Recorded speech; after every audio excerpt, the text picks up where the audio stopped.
waxaan la yaabanahay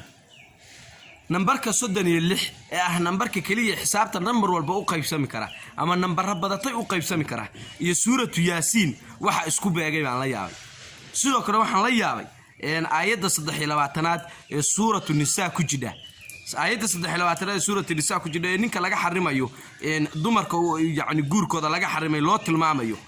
iyo 23 koromosoom ee biologiga lagu dhigi jiray ninku 23 koromosoom ba ka yimaada gabadhana 23 46daas cunug ka samaysmaa 23 ku jiray aayadda 23aad ee ninka laga xarimayo dumarka aan loo ogolayn inuu guursado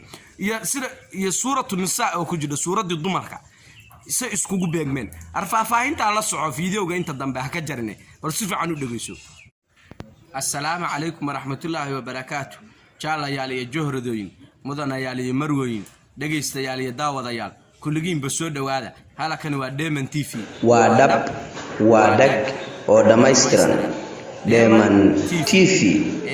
soo dhawaada gacalayaal iyo gacalooyin ku soo dhawaada Deman TV maanta waxaan idin hayaa arrin mucjisadeeda iyo yaabkeeda wada tabaan idin hayaa sheeka idin ka xiisa dhacay maan idin hayaa arrin aad la yaabtaan baan idin hayaa ilaahay baan ku mahadiyaa ummadda Soomaaliyeed ka dhigay mid hal luqad leh oo hal diin leh haddana diinta islaamka ee sax ahayd waafajiyay taa ilaahay baan ugu mahadnaqaa alxamdulilaahi rabbil caalamiin ilaahay qulubteena diinta ku sugo intaas ka gadaal jaalayaal iyo joordan wixiina ku cusub dadkeena ku cusub subscribe ta dhaca ka siiyeen subscribe wax 2020 la isku adkeeyay ma ay subscribe ta dhac ka siiya like tu wax la isku adkeeyay ma ay like ta dhac ka siiya commentigiina soo qora وكاسا شقة وناكسن waxaan rabaa inaan ka hadlo arrin yaabkeeda iyo mucjisadeeda wadata laba arrimood baan rabaa waliba inaan ka hadlo laba mucjiso oo aan quraanka ku jirto waan rabaa inaan ka hadlo run ahaantii ma aanan akhrin aniga oo meel kama akhrin baxsi ahaan uma raadin mucjisaat min alquraan waa jiraan dabcan mucjisooyinka quraanka ku jira anigu ma raadin laakiin Cabdi Khaaliq ahaan anigu akhriska aan akhrinay masxafka quraanka aan akhrinayay baan ku arkay qofkuna de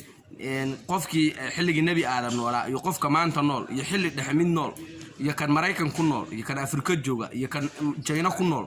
de intuba waa bini aadam waa aadami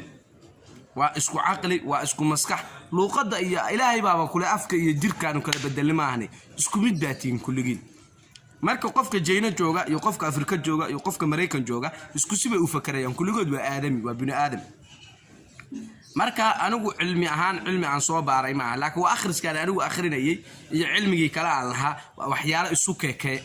isu qabsaday intan koowaad aan ku hormarayo waxay tahay maalintii dhaweyd ee Ramadaantii hadda markaynu quraanka akhrineynay oo dad badan ay akhrinayeen oo salaama suuratu nisaa anigu akhrinay anigu sanadkii haddan dhamaaday Ramadaantii ugu fiicnayd bad intaan kulay Uganda joogay waa markii aan laba jeer quraanka dhameeyay waheed ilaahay ii sakhiray inaan laba jeer quraanka khatimo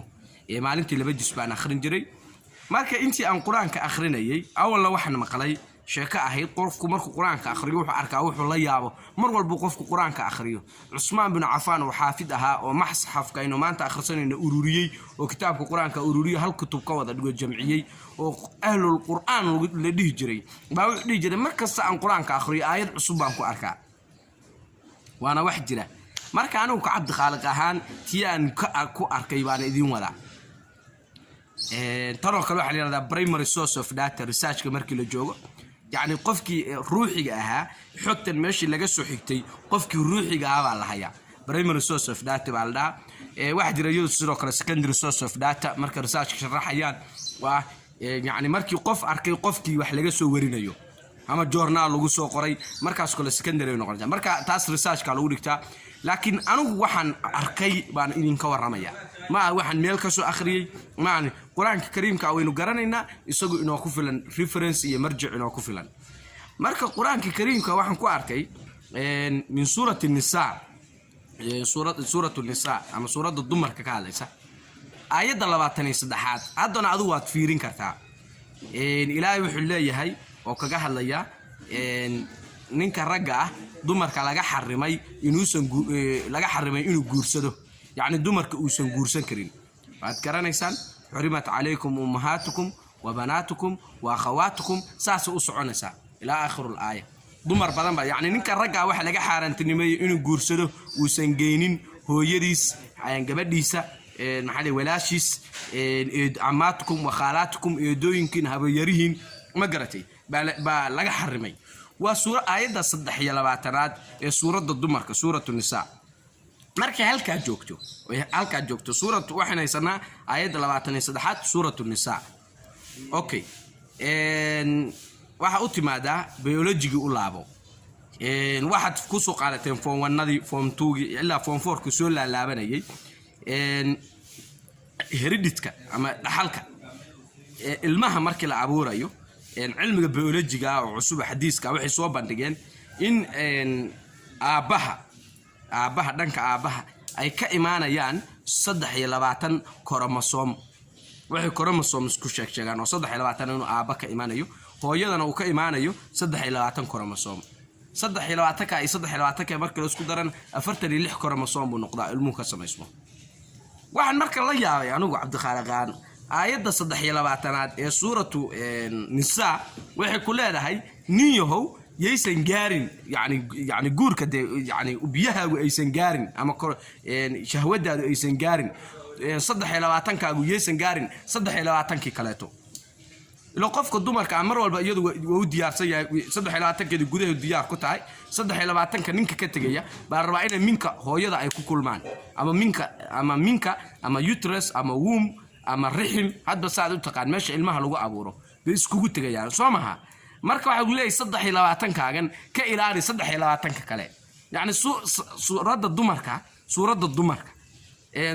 aayada 23aad iyo ninku sidoo koromosoomsku ay 23 u yihiin say iskugu beegmatay baan la yaabay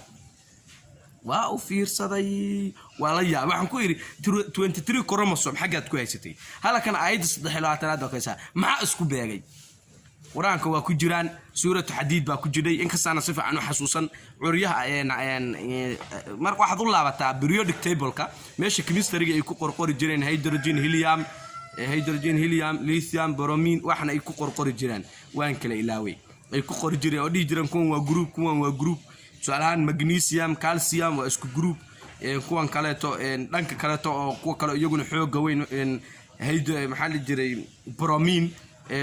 chloride waxa soo dhan waa isku group ay dhigi jireen chlorine waxa soo dhan ay dhigi jireen waa isku group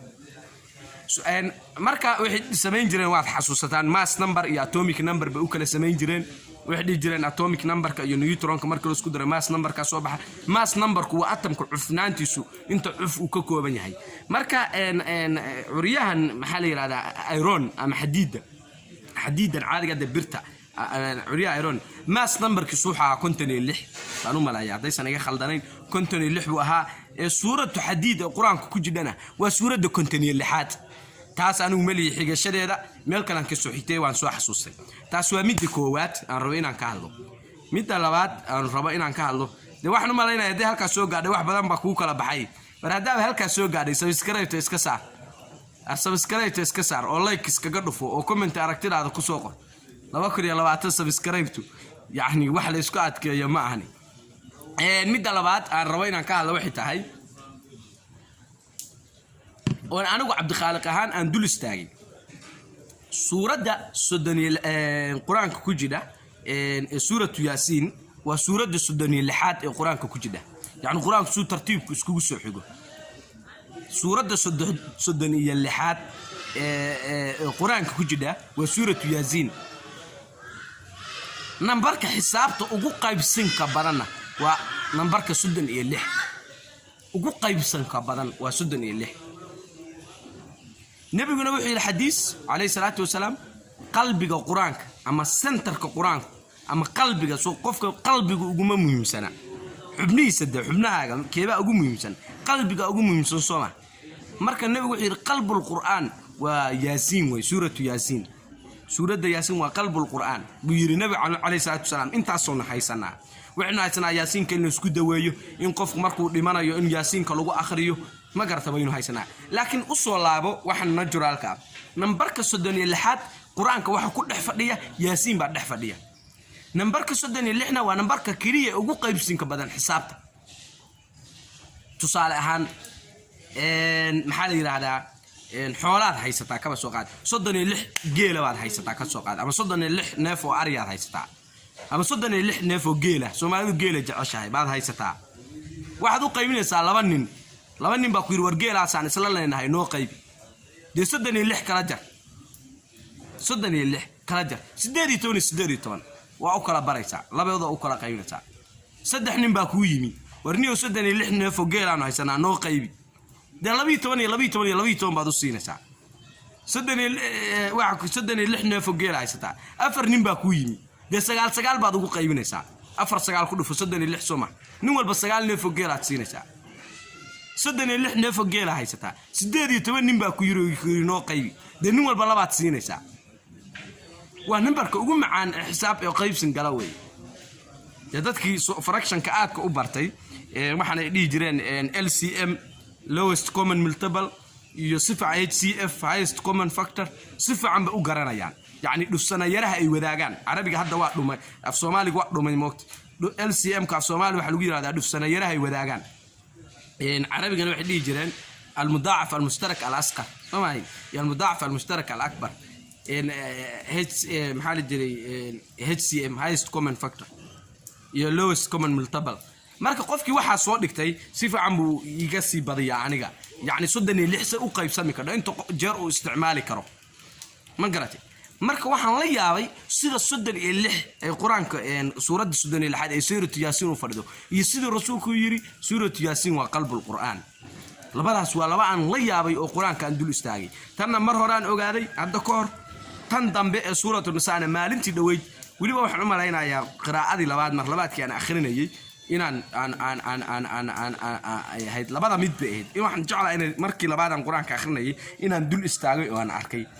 quraanka wax badan baa ku jira Usmaan bin Affan oo quraanka ururiyay oo ahlul quraan ahaa oo ninka quraanka ehelkiisa ahaa وحديث كوريني حديث كنبي عليه الصلاة والسلام ولا يهي خيركم من تعلم القرآن وعلمه واحد يكون خير بدن قرآن قفك برتا يقفك سيبرة بعدين كنت مركا قصوينك قرآن كدعي وحرينا مرجارة عن كهالله سيجارة وهالله لكن لبناس ولبان أنا عبد الخالقان أن دول استاجوي إذا كنا صوفيريا دوات كتاب كات فوري كدان سورة صدح لباتنات سورة النساء يو مصحف سورة الحادي القرآن كجدا قرآن ومعجز ميرا إلهي بابوح كله يهي ولا يحيدون بشيء من علمه إلهي علمه يسوحي يسوكو بكلام مجرو كان جيت سومه كانوا جيت سومه سعلان معه درت علمك دنس كده علمك علانته ليفس بانجليز كلو دها علمك علانته كليه ابو سن ادم كسو كوبي كرين maxay cilmi ma inaga aleeba waxay noognahay inuu qayb kamid yahay geedka in arakana maxay dhigi jireen araka wax ku jiray baachi chlorophyll baachi qorraxda soo jiidaysay oo geedka arakan cunada geedku arakan ku karsadaa intaas yarta laga hayaa laakiin ma soo koobi karaan bini aadamku cilmiga caleenta ma soo koobi karaan ولا إلهي باله ولا يحيدون بشيء من علمه إلهي علمه يسمسو كوبي كران هل شيء أو كمذا علمك إلهي ما هل شيء أو كمذا مسو كوبي كران إتسوبي كوبي كدنا هدي ما بجدو مركو له القرآن كله معجز وأسرع سكرته علم اللي جسل جاري كرا ولدي كر علم جسل أسل كسوال جاري مجرده كانوا بكير شعب من كعباية وأوجدان عيد بالجس ماي وحبال يسكت دلالي عاق بالجود دلالي ما قرتي لكن ولا حقيقة دي لما قارن لما أنا قاري كرا إلا ما أنت قيامة لقى قارو إلا قيامة ضاي كذا عيسو وح علمي إلهي اللي هي ولا سوكو بكراي مجرو أدي أضيف في سطحي تاودي وقان كرتا إنان وح كان علمي جس أن لقيس القاري كان علمي إلهي وفر بدنيه ما نجعلين فيديو قاين عن دهريو علمي جيب هالك إلى السوق ده وأوجه هاي إن بدنوا يدعون يسوا أسي معان سنيسا وأسي لقنيون يسا يعني مو أنت كوي وهاي كوسي درو كوسي كرديو والخير كواسوس على خير كواسوس على شير تادو كوسي قو دتك خير كلا جعلو وعن نفط هذا لا جعلو وشير قري ودتك سي جارسي وسبسكرايب تدابا صارتي لايك تراعي وكومنت كسوق ودتك خير كجارسي هذا جال يالي جهردو يندي واحد اللي يهي وادق ودمايستران دايما تيفي دي انت انو فيديو كانوا كلا كل مينو سلامات من كل آفات والسلام عليكم ورحمة الله تعالى وبركاته.